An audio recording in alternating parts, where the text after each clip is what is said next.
আমার হুসাইন শহীদ হয়ে গেছে কারবালার ময়দানে, আমি যাইতেছি।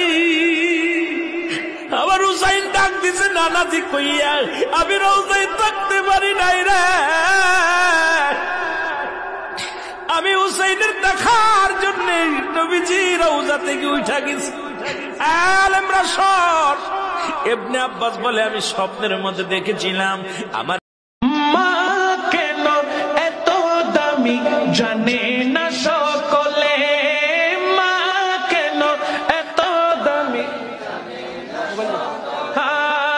মা কেন এত দামি জানে না সকলে, জানতো যদি পড়তো দেখে কোরআন হাদিস খুলে, জানতো যদি পড়তো দেখে কোরআন হাদিস খুলে, মকবুল হো যায় সওয়াব মিলে, মাকে একবার দেখি দেখি।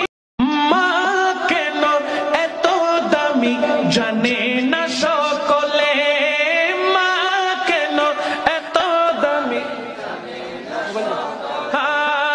মা কেন এত দামি জানে না